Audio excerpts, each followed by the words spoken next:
Hey, it's CVV, Chris Van Vliet, and you have to check out the fastest rising podcast in all of professional wrestling. I'm talking about the Crash and Burn Wrestling Podcast. If you're looking for pay-per-view predictions, if you're looking for pay-per-view reviews, if you're looking for interviews, check out the Crash and Burn Wrestling Podcast. Crash and Burn!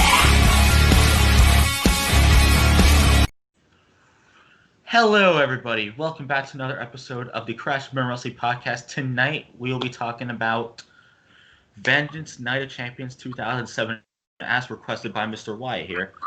And let's bring everybody in. Wyatt, say your intro while you're eating. Yeah, I would just want to say thank you, Jason, for giving me the opportunity to request this pay-per-view. Very nice of you. But, yes, I'm eating my dinner. I'm having chicken, buttered Dinner bread, time on Crash and Burn. So, just roll it to the person who peeks in group chats. So, get that along. And, yeah, we're going to review Vengeance 2007, which took place in Houston, Texas. It was a good pay-per-view. But after Jason goes over the matches, we're going to give our thoughts and opinions on it. And hopefully you can watch this match only on the WWE Network. Next up, as Wyatt said, the man who peeks in group chats, the biggest fan of Five Nights at Freddy's, and the person who debuted a catchphrase last night at the time of recording on the Moshcast. This is too good for me. Josh. What's up, Crash and Burn Nation? It is I, the hate savior, pro wrestling Stu Prince, and your favorite person in the entire world, the assassin Josh Dinger here. We're back. 2021, we're going strong this year. We're staying hungry. Vengeance 2007. Let's get this thing underway.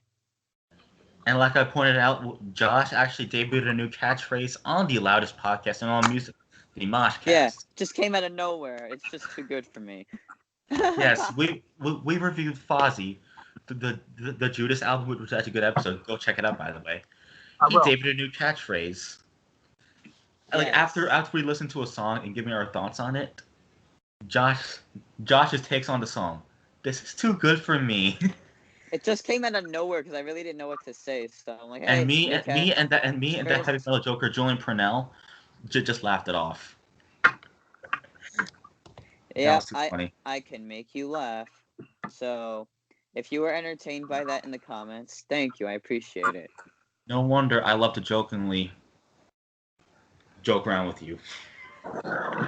It's all good. It's all for fun. Well, speaking of fun, this is for fun right here. Okay. Okay. Can we talk about the show? Yep. Ryleigh, Cade, and Trevor Murdoch defeated the Hardy Boys in a tag team match for the World Tag Team titles. Ooh. This seems like a good match. I'm actually playing the show currently on my TV screen, but don't worry, the volume's not loud. It's avoid copyright. Yep. So Wyatt, you go ahead. It was a great way to get the fans pumped up. Lance Cade and Trevor Murdoch are very, very, very underrated tag team.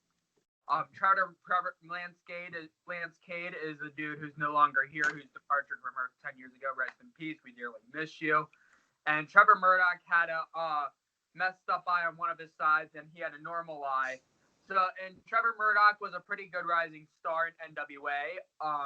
And them two were very forgettable World Tag Team Champions. But even though I may not be a big fan of them winning over my boys, the Hardy Boys, my favorite tag team of all time. And yeah, it was actually a good way to start the show, but an 8-minute match for the tag team titles doesn't hurt, does it? But you did have Arwen R. Shyster and Barry Windham at ringside. They got introduced because every night during the show that night, legends who formerly held those specific titles would get a tribute on the show. So on that match, Arwen R. Shyster and Barry Windham got a tribute. So I thought the match was actually pretty good. They went back and forth and such, but Lance Cade and Trevor Murdoch took the win, and I guess that's fine. Yeah, go ahead, Josh. First of all, I actually just looked up Lance Cade on the internet. I did not know he passed away, so rest in R.I.P. peace to Lance Cade. This match was really great. I enjoyed it. Definitely one of my favorite tag teams of all time is the Hardys. They should have won the tag titles at that time. They should have won them. But Lance Cade and Trevor Murdoch, they were a very great tag team at that time, and they should have stayed a little bit longer in WWE, but it was still a great match. Those two Yeah, killed it. yeah. I have to say, you guys are right. This match is actually going well so far. But no. I meant very well. Yeah. Wow. That's a little inside joke of us, everybody. Yep. Yep. Okay. Chavo Guerrero defeated Jimmy Wang Yang. Jimmy Wang Yang. Oh, I remember Jimmy Wang Yang. Yeah. Pretty talented superstar here. He was. Yep. Yep. And this match was for the Cruiserweight Championship. Yep. Josh Danker. Cruiserweight title. This is when the Cruiserweight title was actually being used back then. Kind of like, people like Hornswoggle won it out of all He people. was the last ever But- champion of the world. Yeah. He was. This was a good match. Chavo Guerrero, definitely one of the best wrestlers out there. Definitely learned from the great Eddie Guerrero, his uncle. Rest in peace to Eddie Guerrero. Chavo never disappoints. He's kind of like a Eddie Guerrero. He's just too good for you.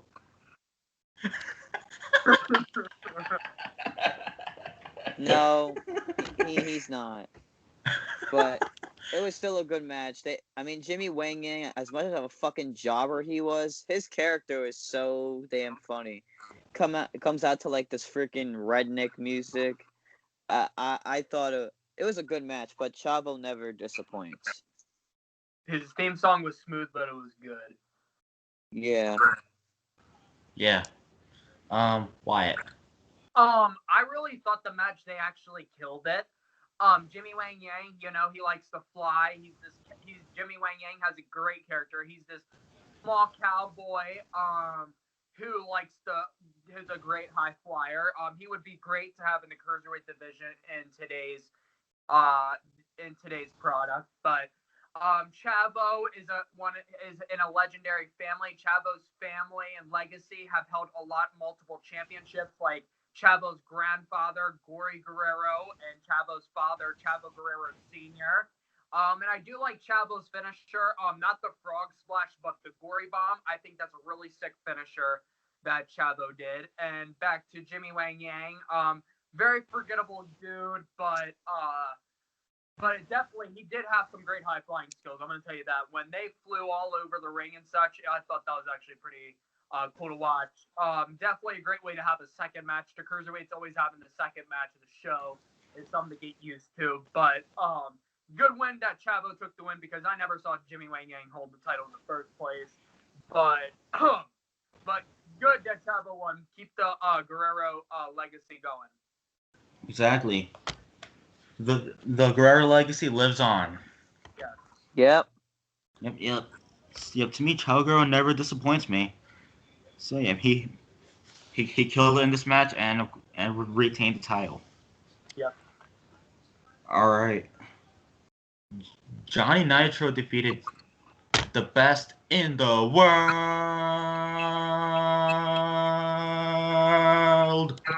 Shane McMahon.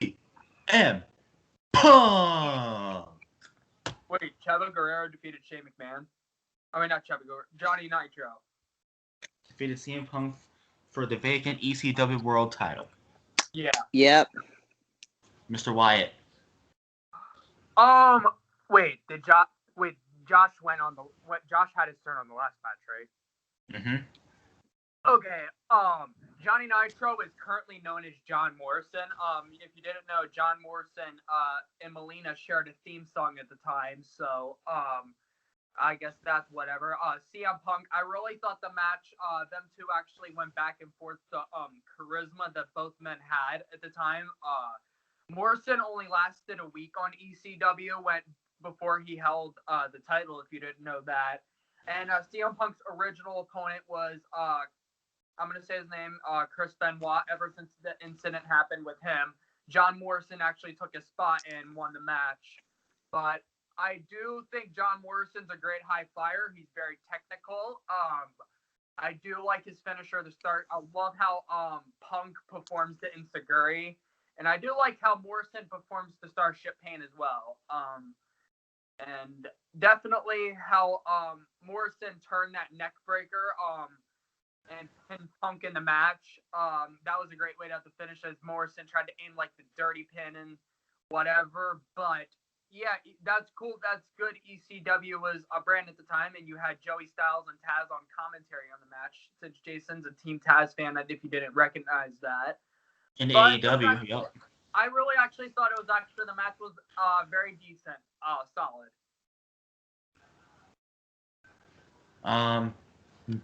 The Street Profits fanboy, you go ahead. Oh gosh, really? Okay.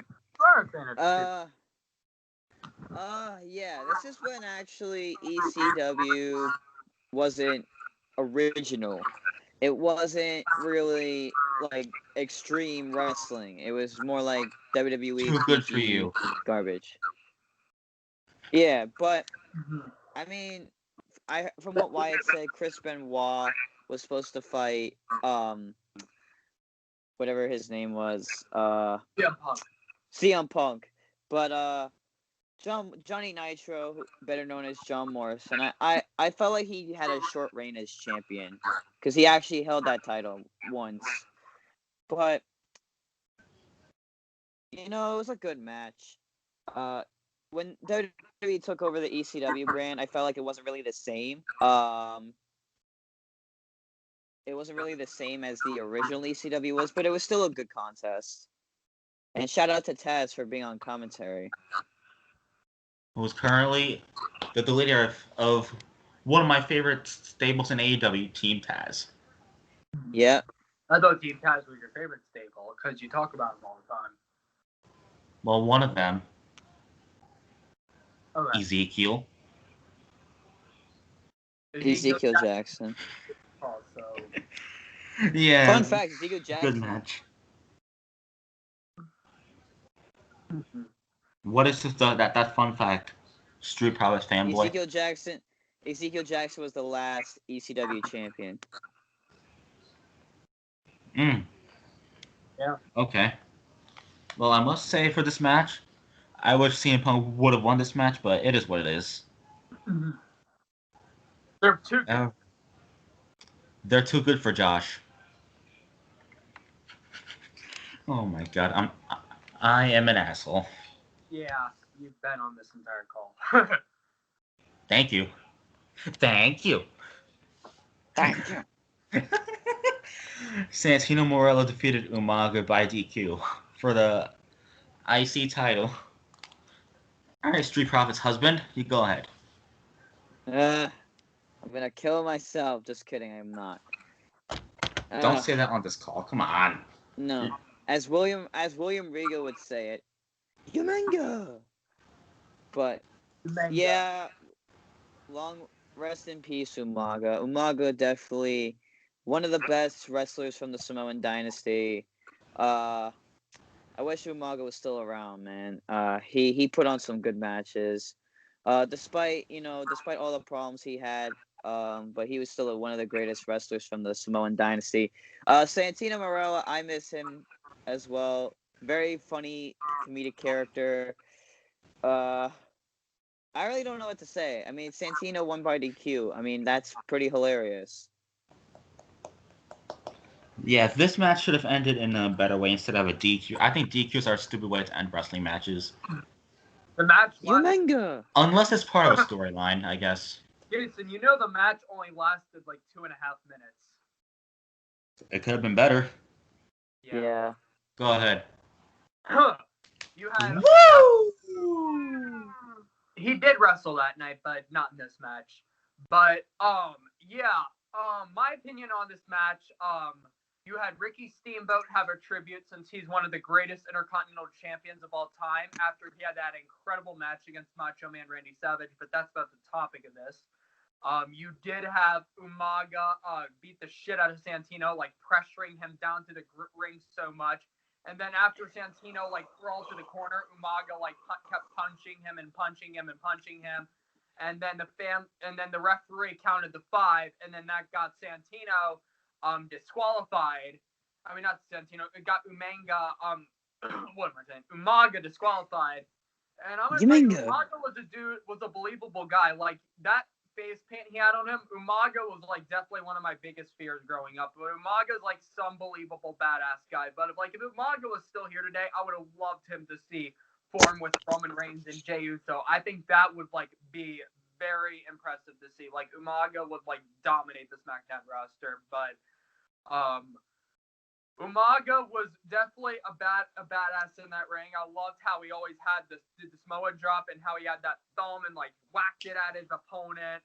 And definitely Umaga was definitely a dominant star. Again, I'm gonna tell you that. And Santino did not wear his little singlet that he had. He had just a pair of black trunks that he got from the locker room. So that was really that match. After that, I believe after the match, Umaga did his original moves to Santino, and the referee was trying to stop him, but the referee ran out of the ring.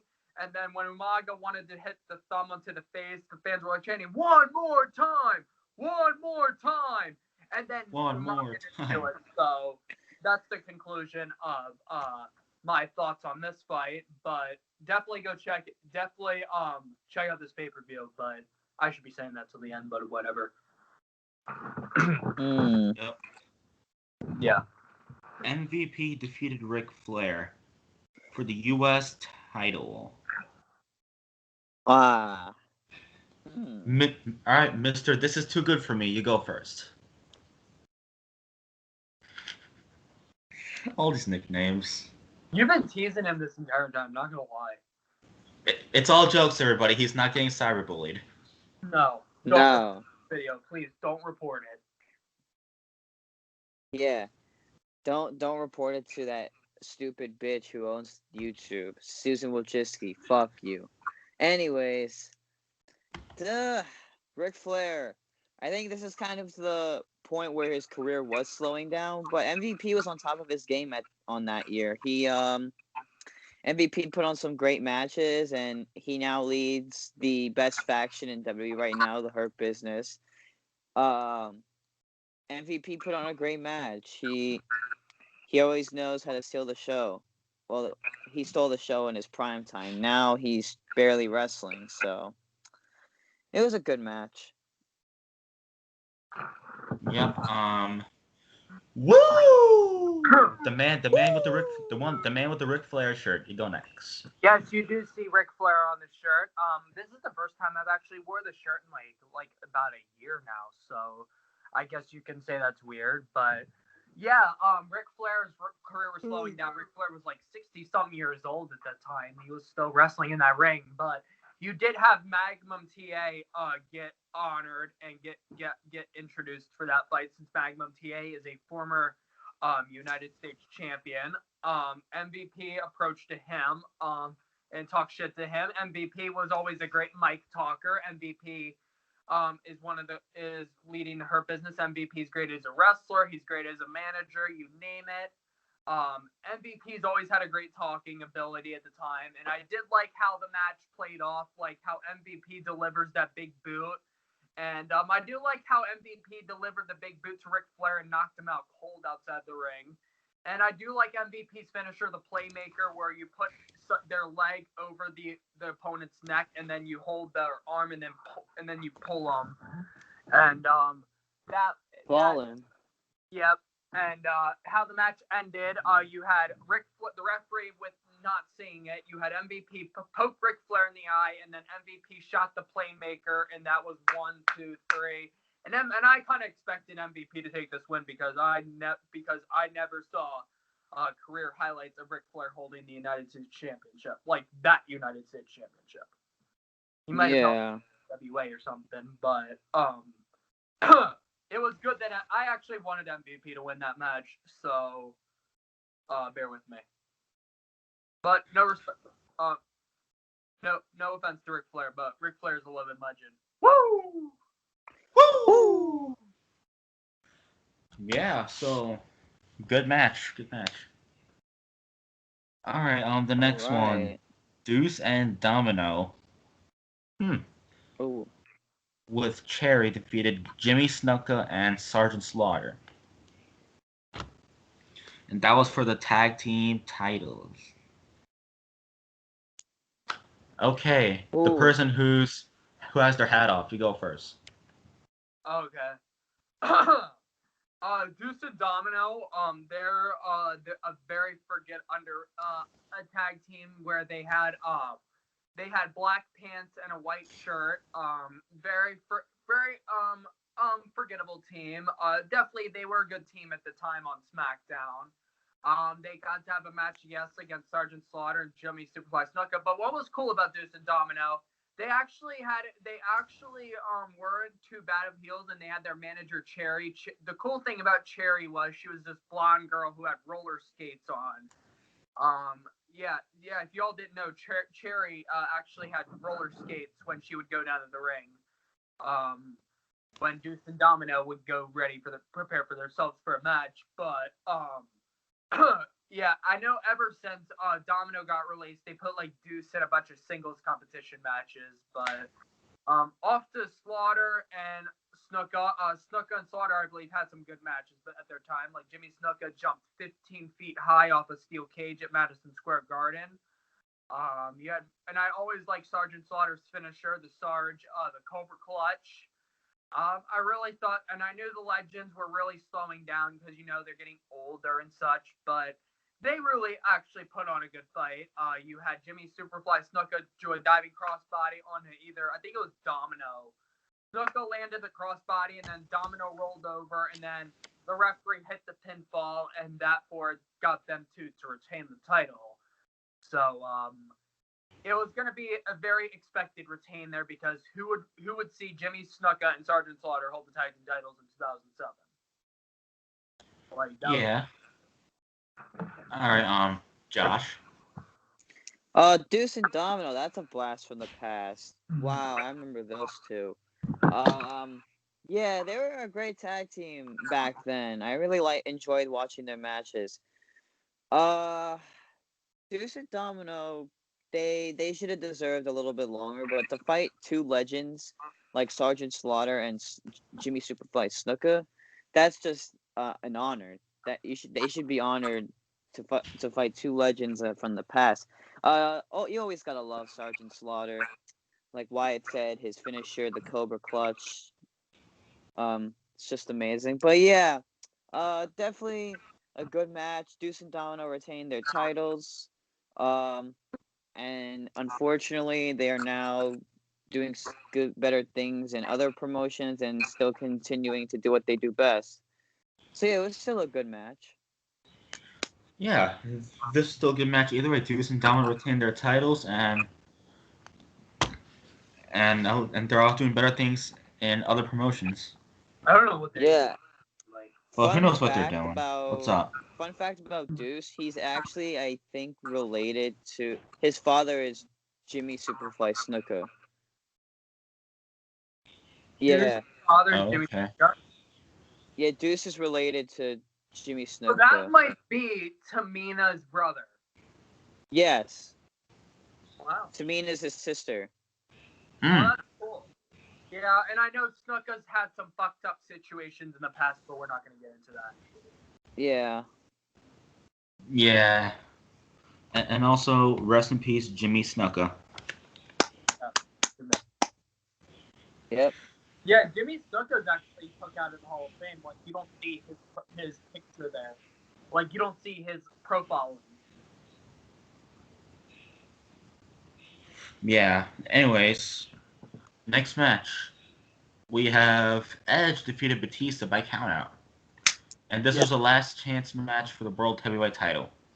Anyways, Oh yeah. Mr. Danker, you go first. Got you. All right. Edge, my favorite of all time. Always was killing the show back then. Edge is you gotta love Edge. Edge puts on 5-star matches. I love Batista as a kid. Definitely one of my favorite wrestlers growing up. This match, it could have been better if it didn't end by count out. But I understand it ended by count out because it was a last chance match for the title. And if Batista lost, he couldn't get another shot at it. That's understandable. But it was still a great match. Yeah. It was still a great match. Edge, come on, never disappoints. He puts on a 5-star match, and he did a phenomenal job doing what he does best in the ring. Yeah, Wyatt. I really thought the match was. I really thought them two killed it. Like them two always had a really good rivalry. I love how they're two of the biggest draws in the Ruthless Aggression era, of course. And they did have Edge did over their past matches. Edge rolled. They had some good storytelling to them. Had some good segments together, but. To their matches, though, Edge beat Batista by a roll-up pin after Batista had an injured leg, and you had Edge defeat Batista at one night stand after Edge crawled over the cage and dropped feet first before Batista did. And there you had a count out. Edge got disqualified, I think, after hitting the low blow onto Batista when the referee called for the bell. But then Teddy Long came out and then said, "Player, we're going to restart this match, but if you get disqualified, you are going to lose that World Heavyweight Championship. Give me a holla, holla, holla!" Holla, holla, holla, player. Yeah. You gotta be kidding me. And then the match restarted, and then therefore Batista dropped a Batista bomb on the Edge outside the ring, and then threw Edge inside the ring, and then Batista got counted out when he was just a centimeter close to getting in that ring. Yeah. Yeah. I'm gonna say this is, to me, is one of the matches of the night, I guess. Okay. Yeah. And then Edge won. Hell yeah. All right. Candice Michelle defeated Melina for the women's title. Oh, Yep. no. Josh, you're sounding pissed. You go ahead. As much as I love Melina, I love Melina. Definitely one of the best women wrestlers out there. She should have won that match. Candice Michelle, I guess that she was over the top then. I mean, I would have preferred if Melina won, but Candice Michelle, I think deserved it because I guess it was the way that she performed during the match that made her worthy for championship material. But it was a good match either way. As much as I wanted Melina to win. All right, Wyatt. Yeah. As of what I was saying, definitely a good match. Definitely a 4-minute. It was a 4-minute fight. I really hope Melina returns at the Rumble. But yeah, Candice Michelle, I also was supposed to be on Raw Legends as well. Candice Michelle, every time I hear her theme song, I start tingling all over, and I don't know why. Melina was something at the time. You know, I wish I was one of those cameramen that took pictures of her down the aisle. But if you're one of those cameramen, Of course. I wish I had your role. But definitely glad Candice Michelle. She's definitely a blast from the past. Definitely one of my favorite women wrestlers growing up. But it was actually a well-deserved win. Not gonna lie, she's a beautiful woman, so she deserves that win. They're both beautiful, but it was a very, very, very unexpected win. Not gonna lie, I actually thought Melina was actually gonna win. Okay. Okay, then, Wyatt. Yeah. All right. Now, it's the main event of the evening. Oh, yeah. Oh yeah, I have nothing to say about this match because I didn't see this match. But anyways, You have to say it how you usually say it every throwback episode. This is the main event of the evening. ladies and gentlemen, your Vengeance main event is scheduled for one fall with no time limit, and it is for the WWE Championship. This is a 5-pack match featuring John Cena, Bobby Lashley, King Booker, with Queen Sharmell, Mick Foley, and Randy Orton. The man who is a huge fan of Randy Orton, Wyatt, gets to go first. I actually, all the men went back and forth. That's all I'm gonna really say about that match. Like, you had some pretty cool stuff, pretty cool things happen in that match. Like Randy Orton's my all-time favorite wrestler, and along with that, I love John Cena, I love Bobby Lashley, I love Mick Foley, and I love Booker T. But I love all 5 men, 5 former world champions. You see right there. Yeah, I really thought that was a really good 10-minute fight there. John Cena had a very expected retain, and definitely you had John Cena, Bobby Lashley through the ECW announce table there, like a former ECW star going through the ECW announce table. I guess you could say that makes sense, but Mick Foley was going through pain. Like Mick Foley, Mick Foley's used to being through pain, and Mick Foley's just a badass as he usually is. And yes, Mr. Saka was in the match. Don't worry. But Bobby, Yeah. Lashley, I love the agility that Lashley had. Like he jumped over the ring and like landed on all 4 men. Yeah, just like how Bobby Lashley jumped through the steel cage and landed in Umaga, I meant. But definitely an expected retain for John Cena there. It was a great way to actually end the show. So that's all I'm really gonna say about that. But it was a very good match. I'm not gonna lie, very good match. Danker, you go. Sir. Yeah, this is when John Cena was on top of his game. He was very like popular at this time. He still is to this very day. John Cena was definitely the best WWE champion at that time, and he always put on a 5-star match and always got the job done to win. Yeah, Mick Foley shouldn't have been wrestling that night. Mick Foley's been through a lot of injuries and a lot of pain.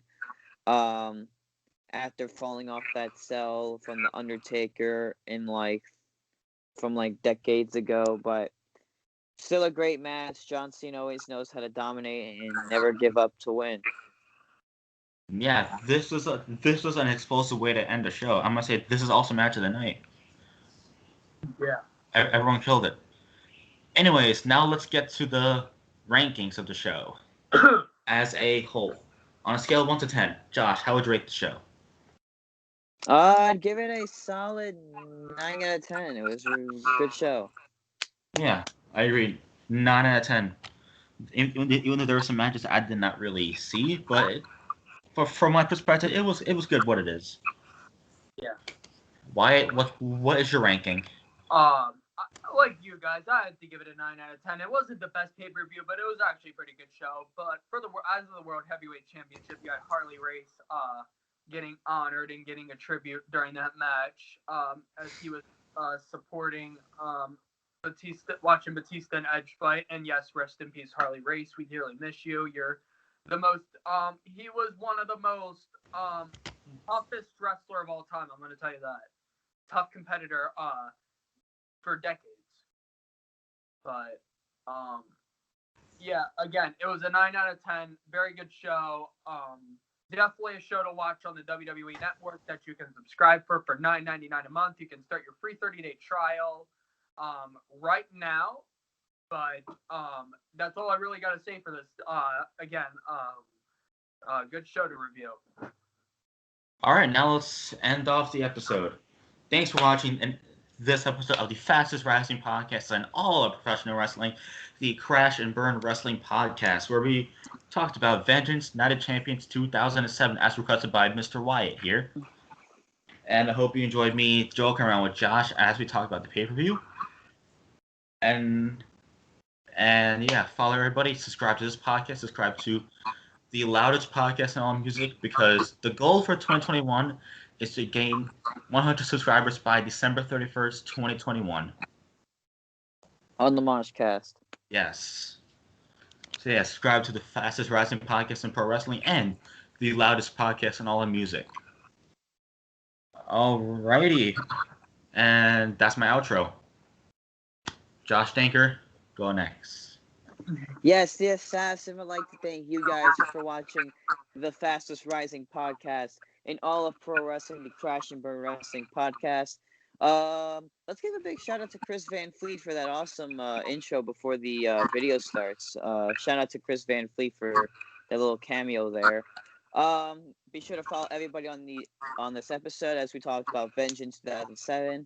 And Great as show, I definitely joke around with Josh, and for my comedy acts there. Yeah. Anyways, as I was saying, you guys can watch the show for yourself on the WWE Network for just $9.99 a month, as Wyatt said. Follow the podcast and subscribe to the Crash and Burn Wrestling Podcast. Subscribe to the loudest podcast in all of music. And I actually have give the Moshcast a new title, the only podcast in all of music. And the fastest rising podcast in all of music as well. So be sure to subscribe to both channels and follow these amazing people. And this is the Assassin saying we will see you next time on the Crash and Burn Wrestling Podcast. All right. Wyatt, end off. Yes, as you see, as I'll continue for the rest of the night, I'll be repping Ric Flair during our SmackDown group call. But thank you for enjoying watching this episode. As Jason gave us the opportunity for traveling in our Crash and Burn time machine. We are in 2007 reviewing Vengeance. And tomorrow's episode, we will be going on our time machine to 2016, which will be WrestleMania 32. That took place. And we're going to have more people with us. Yeah, and more people will be on our time machine. So we will be going to 2016 at the AT&T Stadium in Dallas, Texas. Which we're going to be attending the show. Yeah, and we'll be traveling through our time machine until the Rumble. So definitely stay tuned for next week's episode. And shout out to James because he attended the show, and then he's going to be on the time machine too. It means he'll be going back to AT&T. Yeah. Back to what I was saying again. Yeah, we'll be going on our time machine until the Rumble, so definitely stay tuned to where we'll be going next week. So, hope you all enjoyed this episode. Stay safe, everyone. All right, everybody. Yeah. See you tomorrow, and have a great night, day, and afternoon. You too. Enjoy. Crash and burn!